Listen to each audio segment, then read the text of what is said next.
Como prometido, nesse vídeo eu vou falar do nome mais comentado do país, Pablo Marçal, coisa que eu não tinha feito até agora, mas é inevitável diante dos fatos. Vamos começar com um dado concreto. Em maio desse ano, Pablo Marçal tinha 7% das intenções de voto para prefeito de São Paulo. Em julho, 10%. Em agosto, 14%. E agora, 21%. Esse é um fato incontestável, não está em discussão aqui. Diante desse crescimento, algumas pessoas perguntam, como alguém pode votar nesse Pablo Marçal? Mas não é que elas perguntam isso querendo descobrir os motivos verdadeiros. Na verdade, é uma pergunta retórica, arrogante, de quem não aceita quando alguém vota diferente deles. Então eu resolvi fazer a mesma pergunta, mas de maneira verdadeira. Por que eleitores votam em candidatos como Marçal? Um candidato antipolítico, outsider, que se coloca contra o sistema atual. E eu fui atrás de pesquisas acadêmicas que explicam isso. Eis aqui 3 grandes motivos. Número 1, descontentamento econômico. A literatura mostra que a ascensão de candidatos fora do sistema, os outsiders, está relacionada a tempos de crise econômica, em que eleitores punem candidatos do sistema. Será que há motivos para acontecer isso no Brasil? Bem, os dados mostram que o Brasil, que já cresce pouco há 40 anos, entre 2010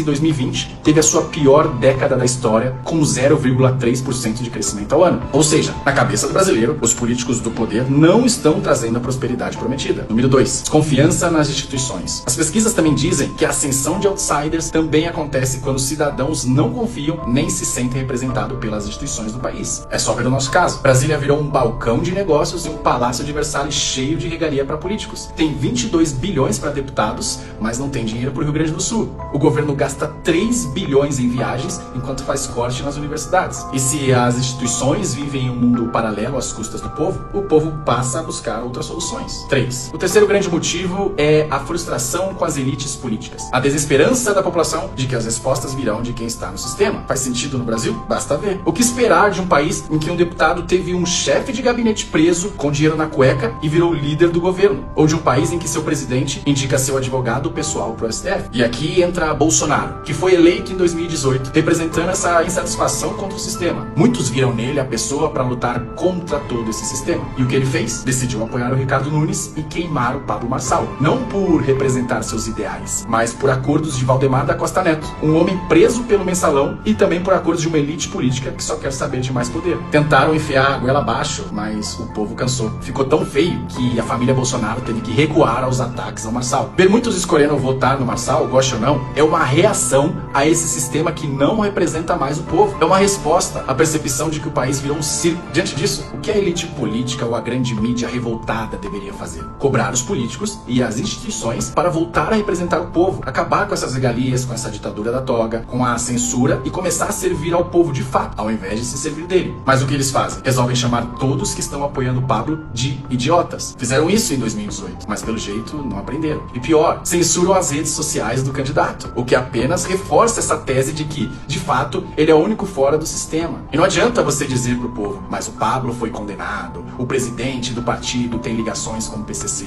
Isso até colaria. Não fosse o fato de que o político apoiado por Tabata e Boulos na eleição passada, e muitos esses que criticam, foi o Lula, que teve 26 anos de condenações prescritas. Não adianta alguns jornalistas chamarem Pablo de ladrão, ao mesmo tempo que vibraram com a eleição de um partido que teve os 3 últimos tesoureiros presos. Essas pessoas simplesmente perderam a coerência moral para acusar alguém de qualquer coisa. Por isso não cola pro povo.